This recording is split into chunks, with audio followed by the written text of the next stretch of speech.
Tous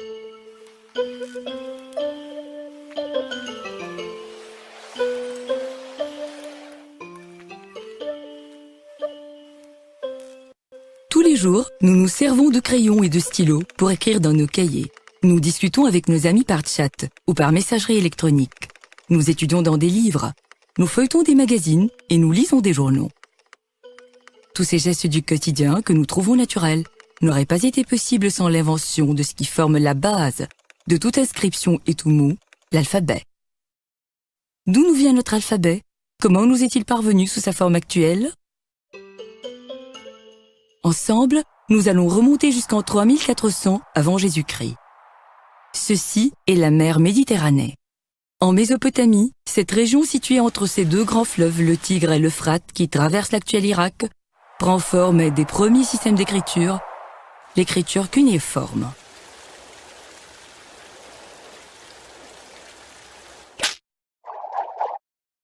Munis d'un morceau de roseau taillé en biseau, les habitants gravaient des caractères en forme de clous sur des tablettes d'argile ou sur des couches de cire étalées sur de la pierre ou du bois.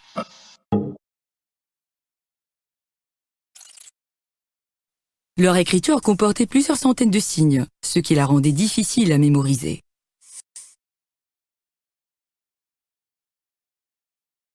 Pendant que l'écriture cunéiforme se propageait en Mésopotamie, naissait en Égypte un autre système d'écriture, les hiéroglyphes.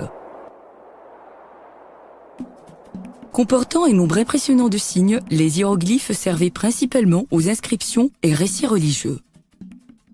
Pour créer les signes, les Égyptiens ne laissent pas cela au hasard, mais s'inspirent de leur environnement. Maîtriser cette forme d'écriture était complexe et nécessitait des années d'études.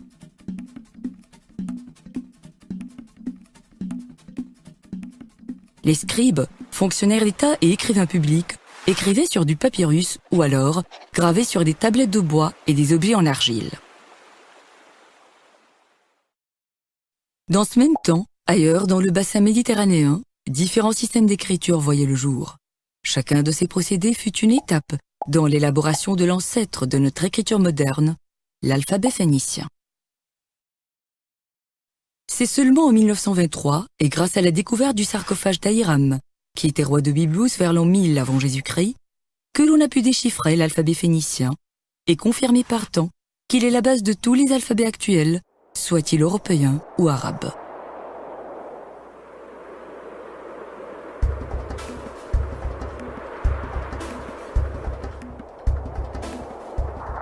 Au XIIIe siècle avant Jésus-Christ, les Phéniciens, étant des navigateurs émérites et d'excellents commerçants, vendaient du bois de cèdre et des étoffes réputées pour leur coloration pourpre. Sur les lieux de l'actuel Liban se trouve alors la Phénicie, ensemble de villes bâties en bord de mer.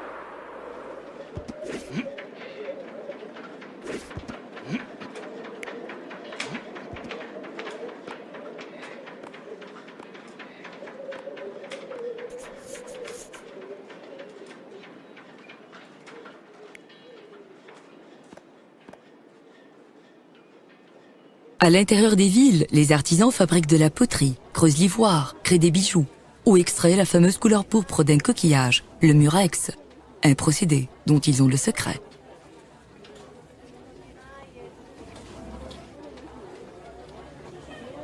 Mettant au profit un système d'écriture novateur basé sur le concept d'un son, une lettre, les Phéniciens inventent l'alphabet. Composé de 22 lettres et d'une utilisation simple, cet alphabet leur facilite la tâche dans leurs échanges commerciaux. Son principal support est le parchemin.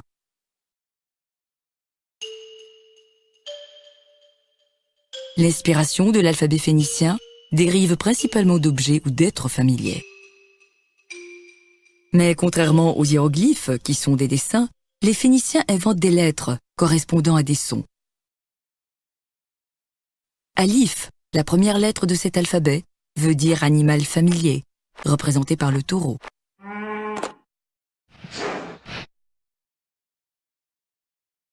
C'est ce même alif qui donnera naissance à l'alef arabe et au A latin.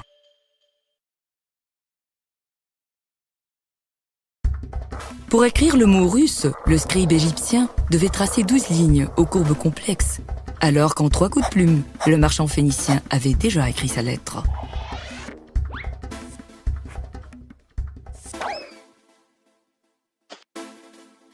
Comment cet alphabet s'est-il propagé? Les Phéniciens, grands voyageurs, répandirent cet alphabet sur toute la côte méditerranéenne. Grâce à sa simplicité, il fut rapidement adopté et amélioré par les peuples avec lesquels les Phéniciens commerçaient. Les Grecs y ajoutèrent les voyelles, donnant naissance à l'alphabet grec, dont est issu l'alphabet latin.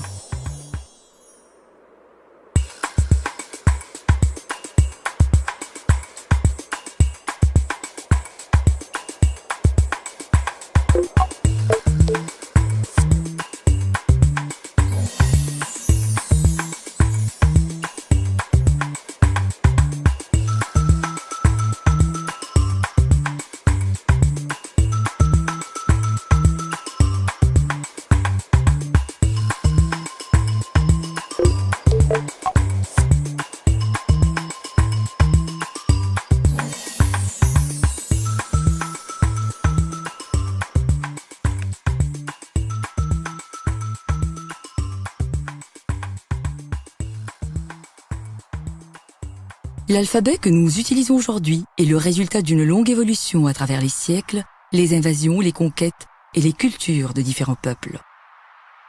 Initialement créé à des fins pratiques et fonctionnelles, l'alphabet est peu à peu devenu un outil essentiel de communication, de mémoire et d'échange.